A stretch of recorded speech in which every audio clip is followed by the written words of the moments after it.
ప్రజా సమస్యల పరిష్కార వేదిక వచ్చిన ప్రతి సమస్యకు పరిష్కారం చూపాల్సిందేనని అదనపు కమిషనర్ పివి రామలింగేశ్వరన్ ఆదేశించారు. నగరపాలక సంస్థ కార్యాలయంలో ప్రజా సమస్యల పరిష్కార వేదికను సోమవారం నిర్వహించగా మొత్తం 33 అర్జీలు వచ్చాయి.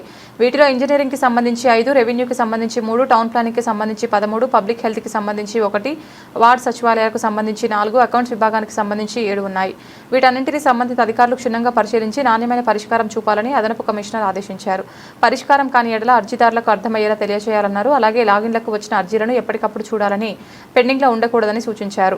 24 గంటల్లో గడువు ముగిసే పిటిషన్లు బియాండ్ ఎస్ఎల్ఏలోకి వెళ్లకుండా ముందుగానే పరిష్కరించాలన్నారు. అలాగే 1100 టోల్ ఫ్రీ నంబర్కు ఫోన్ చేసి అర్జీల స్థితిగతులు ప్రజల తెలుసుకోవచ్చన్నారు. కార్యక్రమంలో deputy commissioner S Venkataramana, secretary G Shailajavalli, city planner GVSN Murthy, SC Rita, MHO Vinutna, manager CH Srinivasarao, అన్ని విభాగాల అధికారులు పాల్గొన్నారు.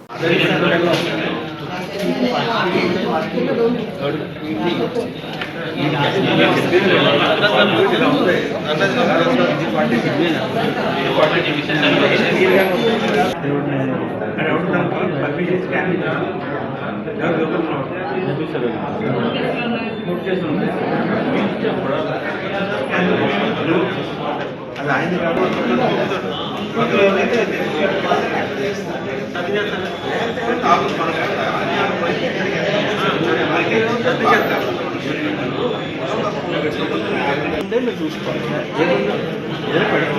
సైట్ ఉండదు. ఎవరో కోర్టు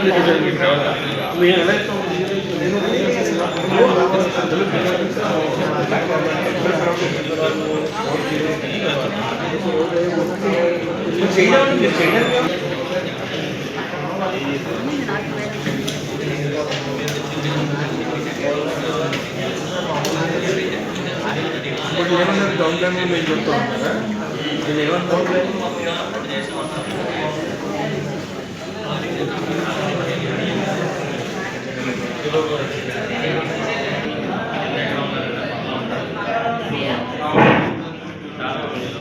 భారీ మార్కెట్ కదా, మూర్తి గారు భారీ మార్కెట్.